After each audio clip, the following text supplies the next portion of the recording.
Hi, and welcome everyone. This is Christopher Nino Arca, and now you are watching the Bible review program of the City of God Ministry. We are a preaching ministry here in Metro Manila. You would see a lot of preaching here in our YouTube channel, besides our Bible review program. So if you like our channel, if you like what we do here, kindly click on the like button, comment down below, and finally subscribe to our channel. Don't forget that notification bell so that you will be updated every time we upload new videos. Okay, so a few days ago we received this new revised standard version, updated edition, and this is the Apocrypha. What we have here is the hardback version sent to us by Miss Amanda of Cambridge University Press in exchange for an honest review. And as I was told, the full Bible of this NRSV updated edition will be using the British text, and it will be out by May of next year, 2024. Personally, if you ask me, I love how this Apocrypha is actually designed. If you let us take a look at the physical aspect of this book first. There is actually no explanation in any part of the book in regards to the design of the front cover. But if we take a closer look, let me zoom the camera for you. If we take a closer look, I hope I am right, it seems to be like a field of wheat or something. And you can see a stone fountain there, a stone fountain in the middle. For me, that spells a lot. That says something. Within the context of this book, there is a vast richness that would truly refresh your soul. And to read through this book, it is like gazing through the field, peaceful. Not so much details at the back if you would like to take a look here, but you could pause this video to read the rest of the details. And here we also have the ISBN number, and as you can see there, you could definitely see the signature making this book Smith sewn, and there is no gilt or gold gilt or anything here on the edges. And somehow I find this better. Also, there's no ribbon marker. You would find that there's no ribbon marker here. And for me, I think we won't need one for this one. You can always go with the book marker like what I have here. The ESV from Cambridge University Press. Somehow having this book marker with the Apocrypha seems better than having a ribbon marker here. Now let us open this book. As you can see, this is a paste down liner front and back, and we have our usual title page and copyright page together with the table of contents. And as you can see here at the copyright page, this edition is first published 2023, typeset by Scribe 9.5 to 10.5 Minion Pro. And this is printed and bound in Italy by Lego.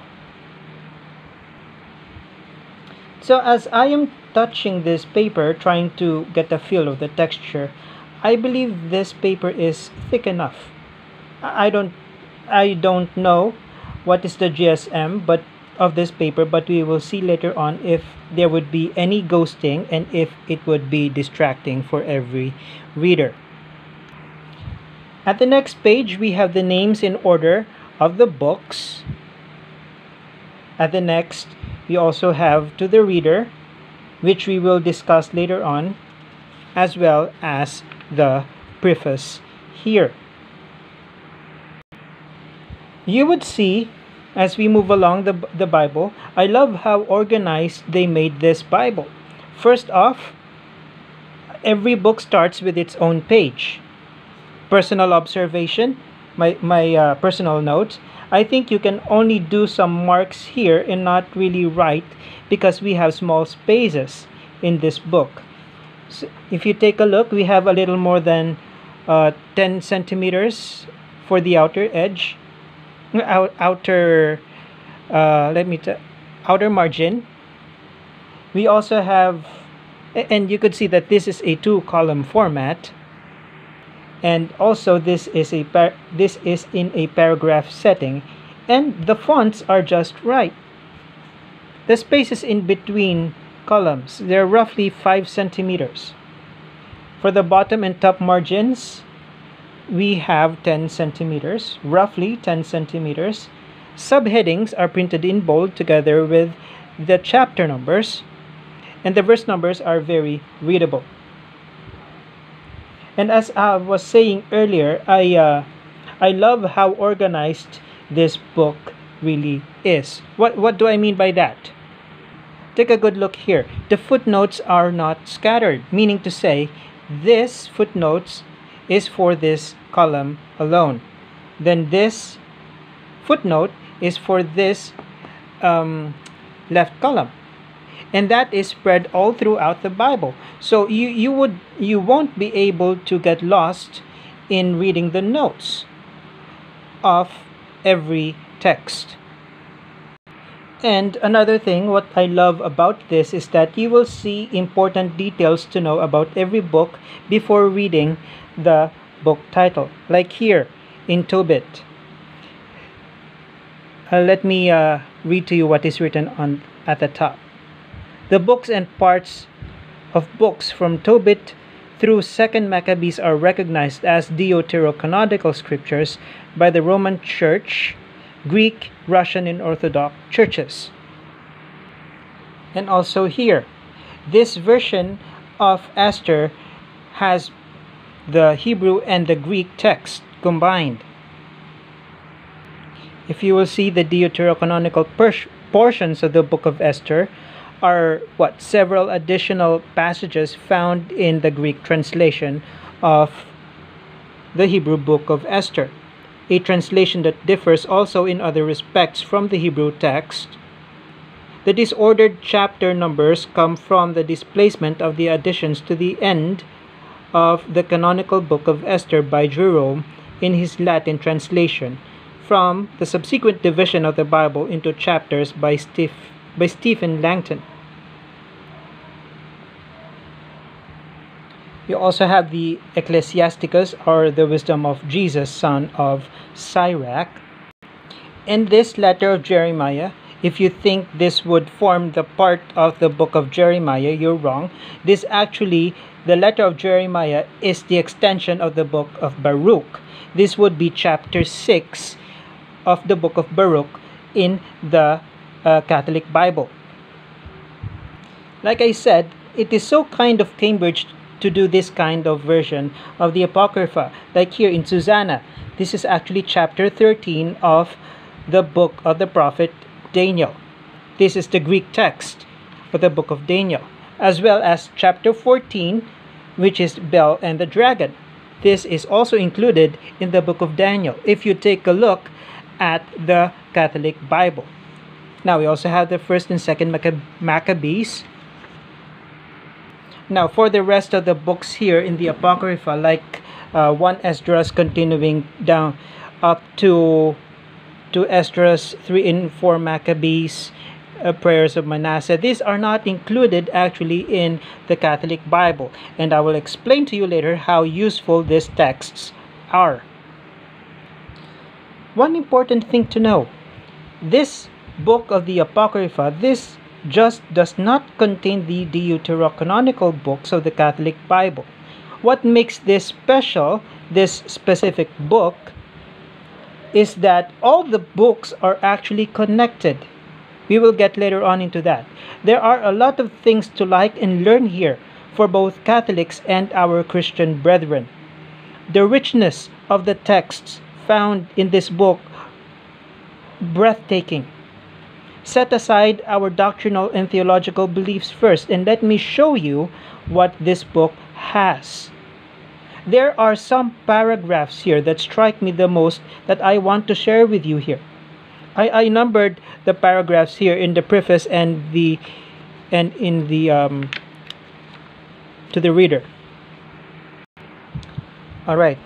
So in this third paragraph of the section to the reader, the NRSV updated edition extends to the New Revised Standard Version, the NRSV. Its purpose to deliver an accurate, readable, up-to-date, and inclusive version of the Bible. It also continues to work of offering a version as free as possible from, take note, from the gender bias inherent in the English language, which can obscure earlier text and written renditions. The updated edition, like the NRSV, follows in the tradition of the King James.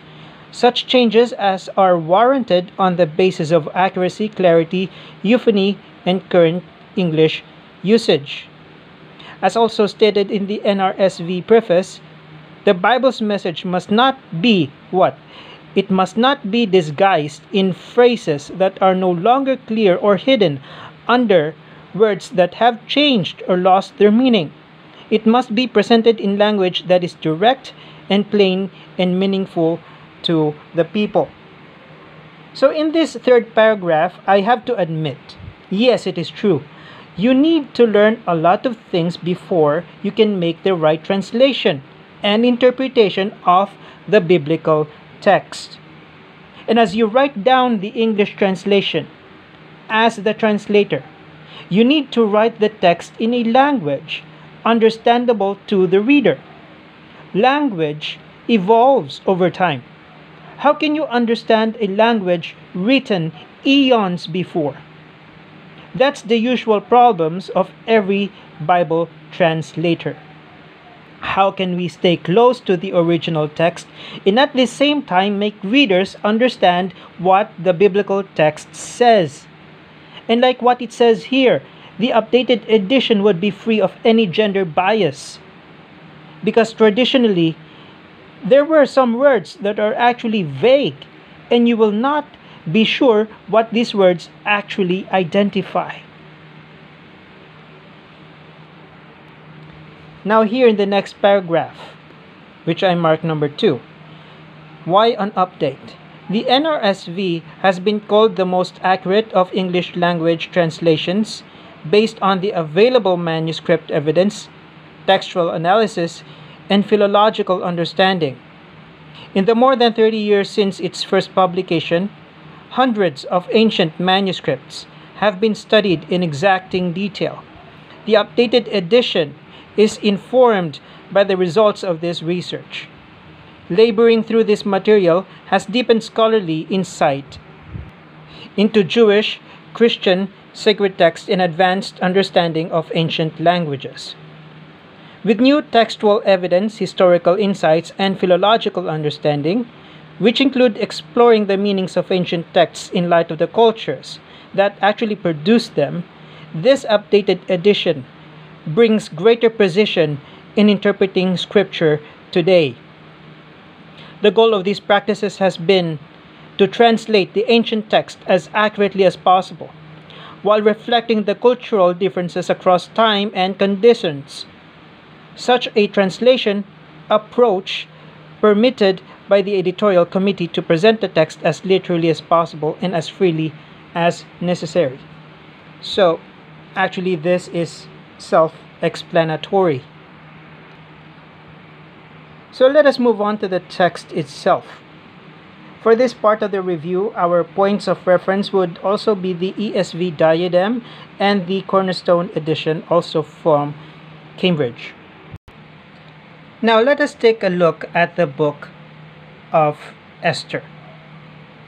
Okay, so if you actually read the two versions of Esther, I want you to take away or put aside your bias first in favor of the text that you have already read or are familiar with.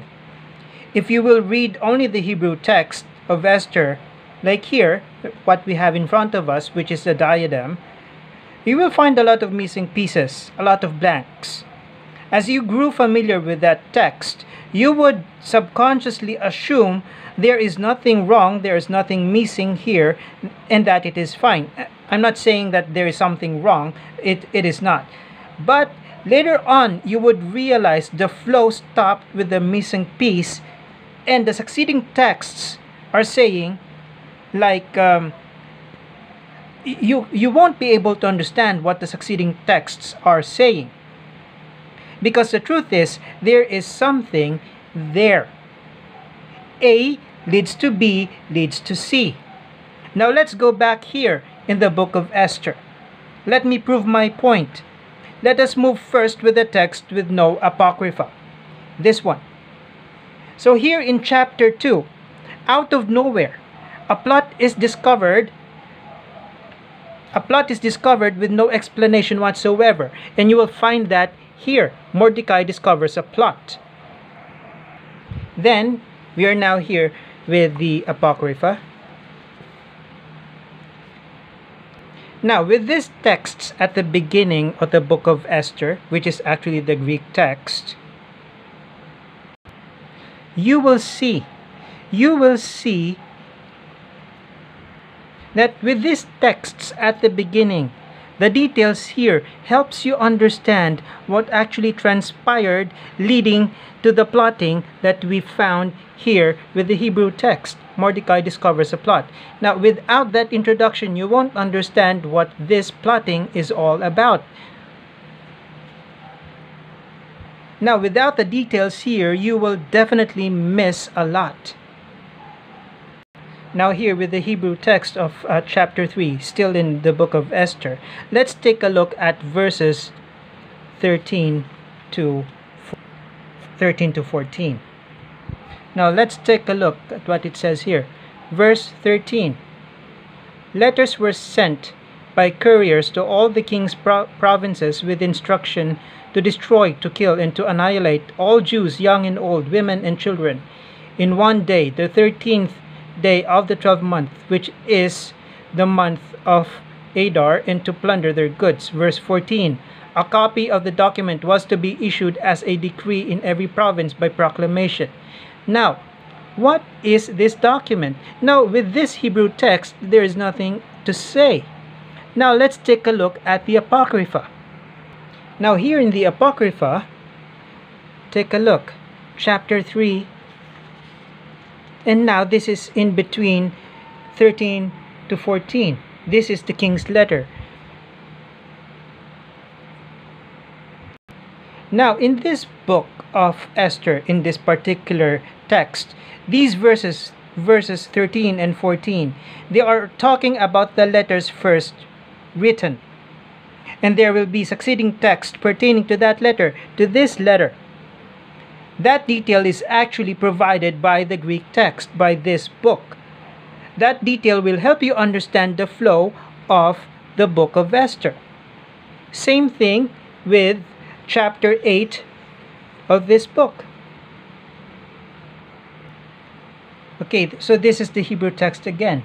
Here in 12, and then on verse 13 of chapter 8 of Esther, a copy of what was written was to be issued as a decree in every province. Now, where is this? Where is this decree? In verse that is being said here in verse 13. Now there is nothing. There is a blank there in between 12 and 13. And now here comes the Apocrypha. And this is in between 12 and 13 of chapter 8 of Esther. Now this will help you understand the flow of the book of Esther. That is the importance of the Apocrypha, of this book.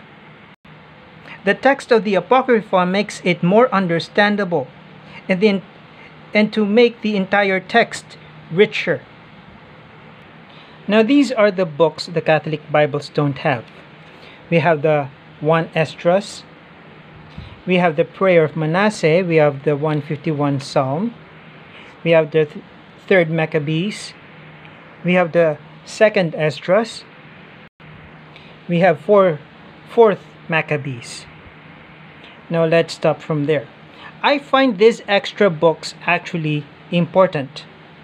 If you read the texts, these texts, You will understand why I said that. The Jewish tradition that Jesus grew up in actually grew with these texts together with the Masoretic text which we now know as the Old Testament. Jesus grew with the tradition and culture that grew from there. So what do I think about this book? To sum it all up, for us to truly understand tradition and culture during Jesus' time, we should be armed with the details provided by the Apocrypha, being part of the scriptures. This provides the missing pieces. Our Christian friends will find this helpful, and so also with us Catholics as well.